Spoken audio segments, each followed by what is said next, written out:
어저께 부산시 규탄대에 갔다가 아침 새벽 첫 차로 올라서 좀 피곤해서요. 좀 많이 찌들어 보입니다, 제가. 오늘 앞에 좋은 말씀들 많이 하셔서 뭐 하나 적어왔습니다, 제가. 허위 선동과 거짓 뉴스가 디지털 모바일과 결합해서 진실과 여론을 왜곡하는 일이 다반사가 되었다. 거짓 선동과 가짜 뉴스라는 반지성주의는 자유와 민주주의를 위협하고 위기에 빠뜨린다. 이런 말씀을 누가 하셨어요. 나중에 말씀드릴게요. 제가 오늘 기자들한테 그런 말씀을 드렸습니다. 13만 대한민국의 의사들이 부도덕하고 파렴치한 사회는 대단히 불행한 사회입니다. 영어로 대한민국의 13만 의사가 부도덕하고 파렴치하지 않음에도 불구하고 왜곡된 여론과 가짜뉴스에 의해서 대한민국의 의사들이 부도덕하고 파렴치한 집단으로 매도당하는 사회 역시 불행한 사회다. 전자가 되건 후자가 되건 대한민국은 불행한 겁니다. 우리 의사들은 후자라고 알고 있는 겁니다. 대한민국 의사 중에서 극히 일부 부도덕하고 파렴치한 사람들이 있을 수 있습니다만 어떤 집단보다도 도덕적이고 양심적인 사람들이 많은 집단이 의사라고 저희는 믿고 있는 겁니다. 가짜뉴스와 왜곡된 선동에 의해서 대한민국의 의사들이 매도당하고 있는 것이 오늘의 현실이라는 게 저희 입장입니다. 오늘 나온 뉴스 하나 전달해 드릴게요. 연합뉴스인가 이런 뉴스가 나왔습니다. 보도가 나왔습니다. 정부에서 조사한 OECD 통계입니다. OECD 38개 국가 중에서 12년 동안 성장률이 계속 감소한 나라는 대한민국이 유일하답니다. 무슨 얘기냐? 대한민국의 성장 동력이 계속해서 망가지고 있다는 겁니다. 대한민국의 성장 동력은 잘 아시겠지만 회사로 치면 삼성전자, 현대, 기아차 이런 데가 성장 동력이고 이공계 인재들이 많이 가야지만 우리나라가 굴러가는 겁니다. 의대 입학 정원 2,000명 늘어나면 이공계가 무너지는 것은 불을 보도 뻔합니다.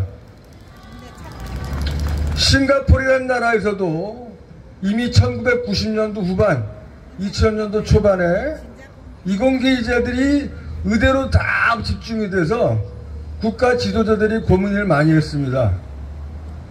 이거 이러다가 싱가포르가 망하겠구나.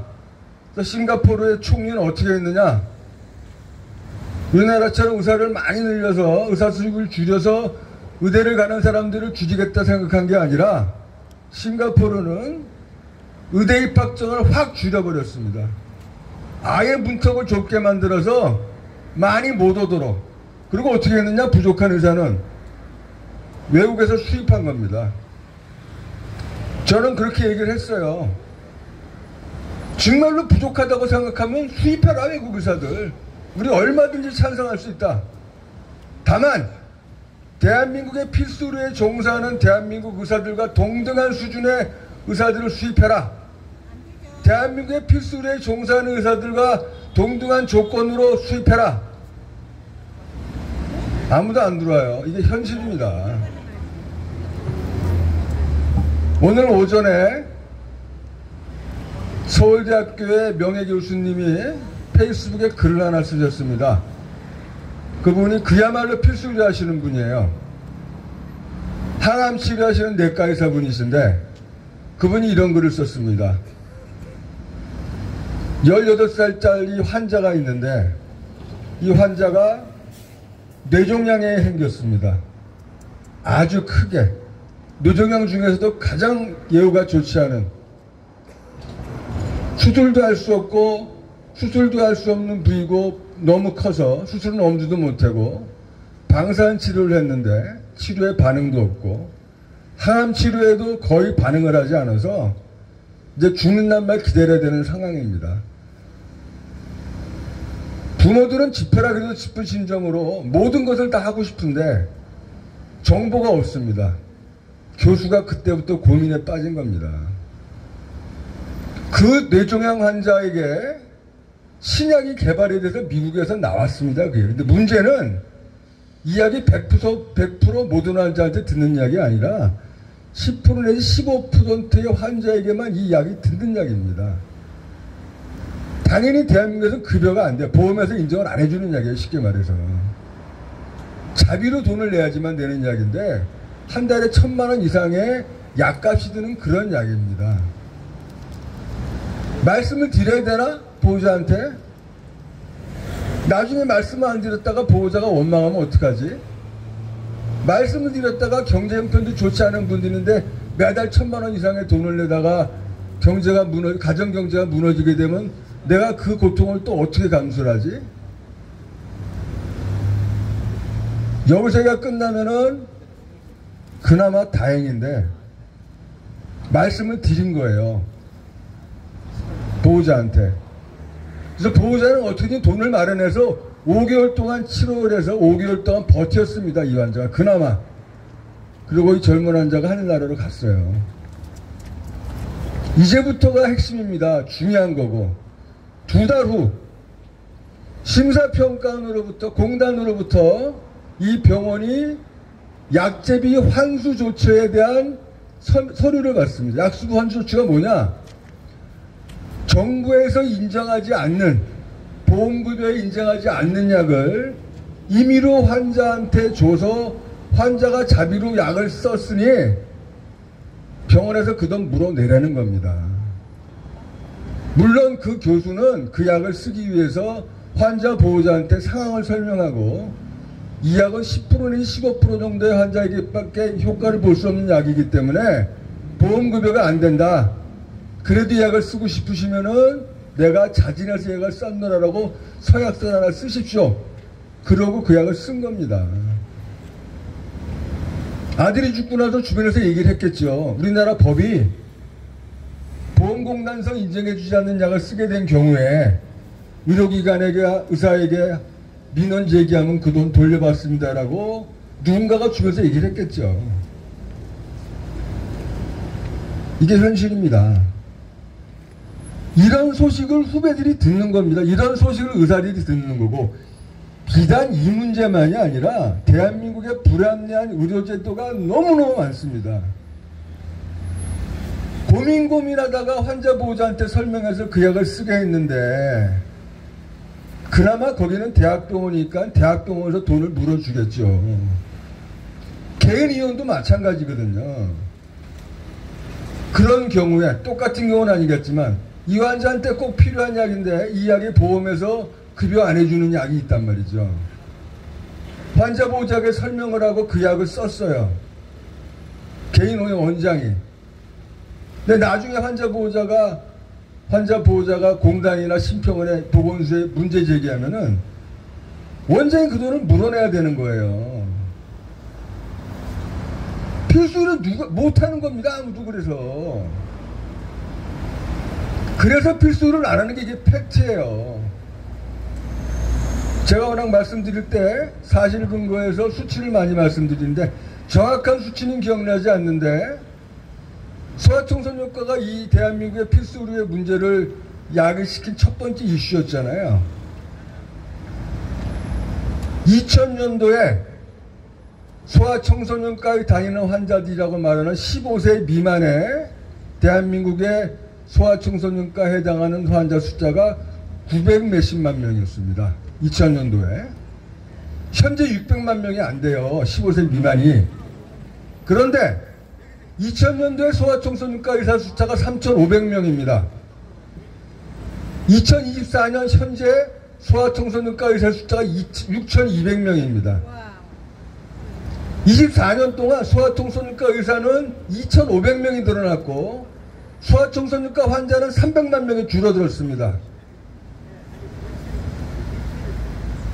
소아과 오픈런이 의사 수가 부족해서 일어나는 일입니까? 아닙니다. 명백한 겁니다. 대한민국의 의사들과 대한민국의 의료조도, 대한민국의 의사수 부족은 이러한 거짓 선동과 가짜뉴스로 만들어진 잘못된 여론이고, 이런 여론에 의사들이 매도당하고 있는 거고, 우리 의사들은 그래서 거짓 선동과 가짜뉴스와 싸워나가는 겁니다. 처음에 말씀드린 가짜뉴스와 거짓 선동으로부터 자유와 민주주의를 지켜야 된다고 말씀하신 분이 누구냐? 저기 계신 분이에요. 어디서 한 얘기냐? 작년 4월 미국 국빈 방문을 가서 하버드대의 케네디 스쿨에서 자유로의 여정이라는 주제로 연설한 내용입니다. 그렇게 말씀하셨던 분이 지금 의사들을 거짓 선동과 가짜 뉴스에 의해서 악마화하고 있는 겁니다. 아까 말씀드렸지만 실제로 대한민국의 의사들이 부도덕하고 파렴치한 게 맞다 그러면은 불행한 사회입니다. 역으로 가짜 뉴스와 거짓 선동에 의해서 대한민국의 의사들이 매도당하고 있는 사회 역시 불행한 사회입니다. 아까 제가 좋아하는 후배 우리 인구학과 이영민 선생님 말씀하셨지만 아주 오래전부터 저는 전문가의 의견이 존중되는 사회가 선진사회라고 그랬습니다. 전문가라고 우대받거나 특혜받는 사회는 선진사회가 아닙니다. 역으로 전문가의 의견이 무시되고 매도되는 사회 역시 선진사회는 아닙니다. 빌 클린턴 미국 대통령이 대통령을 물러나고 나서 한참 후에 심장에 병이 생겨서 입원을 했습니다. 옛날에 수술받은 후유증으로 심낭이라는 게 심장을 싸고 있는 막인데 심낭에 물이 차면은 심장이 쪼그라들어서 제대로 심장 작동을 못하니까 수술을 해야 되는 건데, 어쨌든 미국의 전 클린턴 미국 대통령이 예전에 받았던 심장 수술의 후유증으로 병원에 입원해서 심낭 수술을 잘 받았다. 이 수술을 받고 나서 클린턴 대통령에게 많은 지지자들이, 전 대통령의 많은 지지자들이 선물이 답지했다.